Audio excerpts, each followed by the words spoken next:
commencement. Axios. Columbia just canceled their commencement. That shouldn't happen.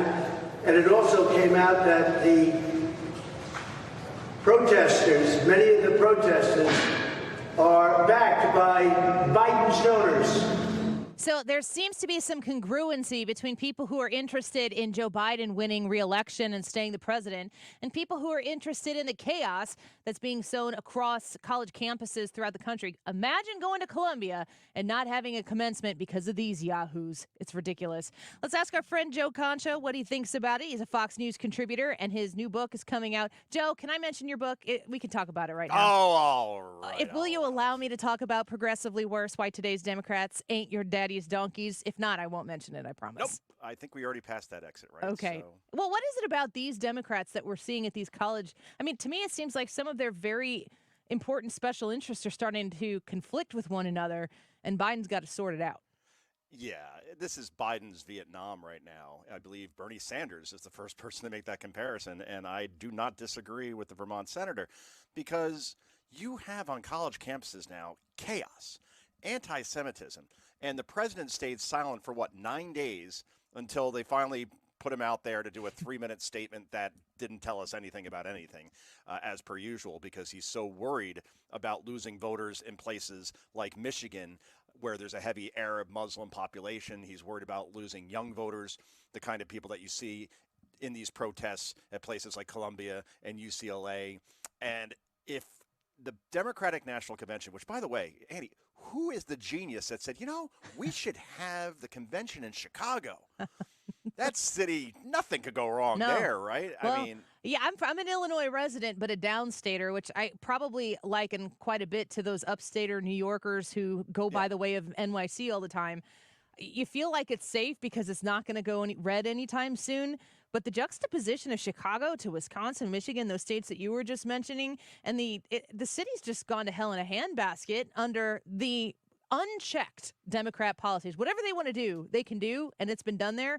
And that convention is going to be something to watch for sure. It's going to completely overshadow whatever message Democrats are trying to get out, Joe Biden's trying to get out during all those speeches, because I've been reading up a lot and watching some stuff on 1968, when the last time Democrats had their convention in Chicago, and that was at the height of war protests across this country. And what it did, from what I've read, because I wasn't alive at that time, nor was you, was Richard Nixon was seen as the law and order candidate. And here's the irony, okay?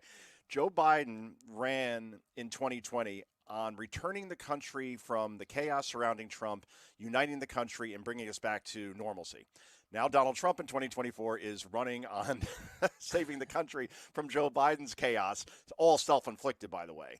And he is seen as the law and order candidate, not just with campuses, not just with cities, but with the border as well. So I think that's going to be a defining moment in this race, where people are going to look at what's going on in Chicago, where it will be complete and utter chaos on our screens. And they're going to say, enough of this. I don't like the way the economy is going. Crime's out of control. The border's wide open. We're in on 2 wars overseas. Everything seems increasingly unstable. And this man, Joe Biden, is not going to be the guy who turns it around as he goes into his mid-80s and still in the Oval Office. So I think if the election were held right now, Andy, Donald Trump wins, and he wins with margins we haven't seen since 1988. We're talking 40 states winning at this point. New Jersey, where I live, blue state, I just saw a poll out where Biden's only up 5. That's wild. Yeah. That's absolutely wild. He won by 23 points in 2020. I mean, it's hemorrhaging. And now if Trump's doing a rally this weekend in Wildwood, New Jersey, 40,000 people are expected. 40,000. Yeah, those blue states are very hungry, too, for a change, because they live it not just on a national scale, but you live it on the state legislature, the statewide offices scale. Illinois is exactly the same way. And you said something there that kind of caught my eye about the Chicago convention and how the chaos is going to completely overshadow the message. And I thought, why would anybody want to do that? Why would anybody want to invest in complete and total chaos to overshadow the message? And the only answer is the message is that bad. Maybe that's the case here. You may be right, because what is this president running on? He tried to run on Bidenomics, and the economy is doing so well, and the media cheered that on.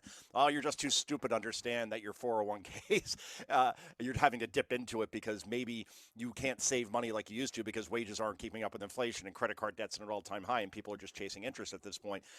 We just saw that unemployment report that just came out, so obviously we're not going to see any rate hikes this year.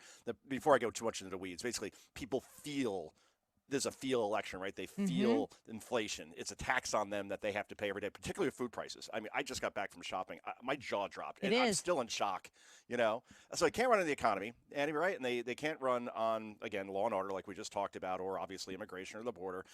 So I don't know what they run on outside of abortion.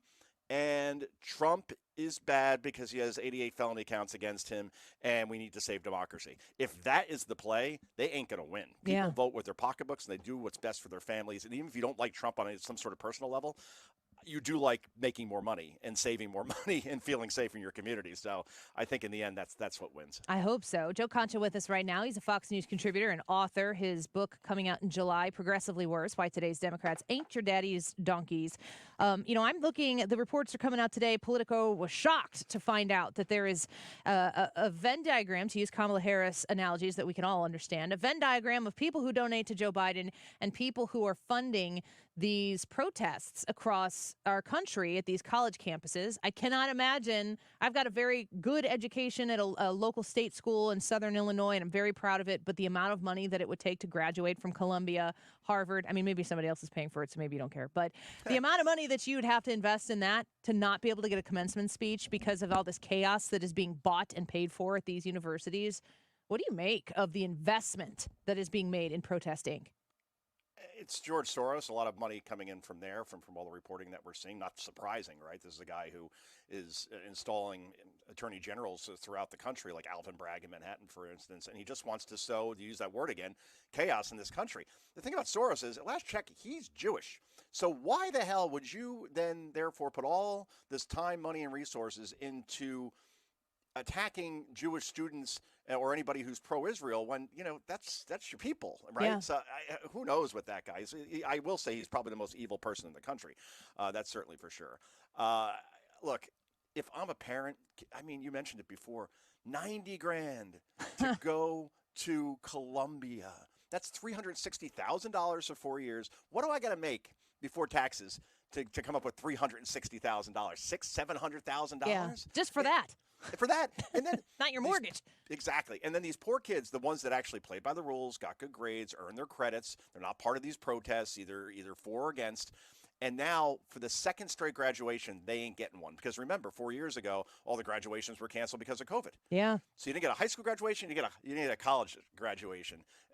Basically, the terrorist one, the mob one, Columbia, Harvard, I don't care. My kids are going south. Amen.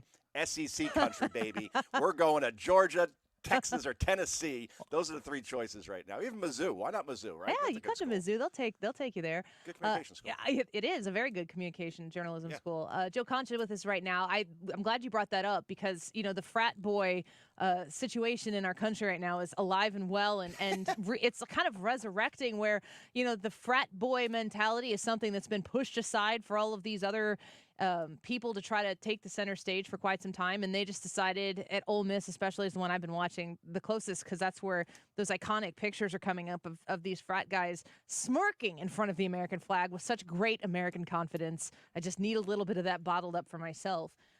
Do you feel like this is a moment? Is this like the jumping of the shark for the social justice virtue signaling? I always refer back to the 15 pieces of flair you're required to wear on your Office Space costume to make sure that everybody understands what you stand for. Is it possible that virtue signaling thing finally does jump the shark in this election season? Before I answer your question, Annie, Office Space is a top 10 movie. It's great. It holds up every single time. It does. Yes. Jennifer Aniston, her best role. Yeah, it's definitely in the top two. What am I going to do with your subscription to Vibe? That's the greatest line ever. Sorry. All right, we could talk about that all day. Yes, yeah. Look, University of North Carolina. there was a situation down there where the brothers of Pi Kappa Phi took a patriotic stand. They surrounded the American flag, and even though they were getting pelted with water and everything else, they chanted USA and held their ground. I'm proud to say that I am a Pi Cap myself. So to my brothers out there listening, There you go. Well done, Star and Lamp, baby. Anyway, point is that You're doing the secret handshake right now. Everybody can tell. I am, yeah. I'm doing that with myself as we speak. It's not like a Tubin type of situation, I can assure you. I didn't say that. But anyway. I don't know what you're talking about. I don't know Don't either. explain it. No, thanks. Tubin's still like on CNN every day now. Yeah, I love how is that even possible? they fire him and they fire Stelter. And every time I look up, they're back on the network. They Which need a tells better. you- They need a better agent. The inmates are completely running the asylum over there.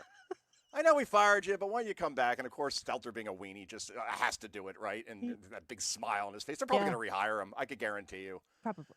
Yeah, so. Well, yeah, anyway. we said the protesters haven't faced an SEC schedule yet, and it shows. Oh, isn't that the greatest line? That was the greatest tweet that I saw off of all of this. Well, do you think that America is, as you said earlier in our conversation here, focusing on their pocketbook and looking at the stuff going on and going, enough, I'm done, taking off the flair. I'm just going to be a normal person living a normal life, and I'm not playing your games anymore. I'm not going to stay silent anymore. I don't need to yell at you in your face, but I'm done. Common sense is winning. Finally, thank God. And, you see with something like Leah Thomas, just to bring up, the woke stuff, for example. She's, of course, or he's the swimmer who was 458th in the country, ranked as a man, and then suddenly becomes a woman and is winning national titles. You see polling where it's going in the opposite direction of what you would think, considering the media's stance on this for the most part, where something like now 75% of Americans say that biological men shouldn't race against biological women. Good. Obviously. Right? That's common sense stuff. So if I'm Trump, I just hammer home the common sense stuff, not just the economy, but this party is crazy. Right? It's between common sense and crazy. And that's what my book's about primarily, because we had a president in Kennedy who cut taxes and beefed up the military and was against racial quotas. He wouldn't even sniff the nomination now in 2024. Or even Barack Obama, he was called the deporter in chief. Bill Clinton had a balanced budget amendment, surpluses. He said the end of big government is over, ended the welfare state. With the Republicans in Congress. Yes, they actually work together. They're not running to Twitter all day like Alexandria Ocasio-Cortez and Marjorie Taylor Greene and Eric Swalwell trying to win a snark contest. Ooh, I'm throwing shade at Ted Cruz again. Oh, you're all children, and everybody's sick of it. We got serious problems, and we need serious people to solve them. To quote an American president, 1995, Michael Douglas. Fantastic. Michael Douglas, President Douglas. We appreciate you, Joe. Come back again. There's always something to talk about. Nobody does it quite like you do, so we're always grateful for your time.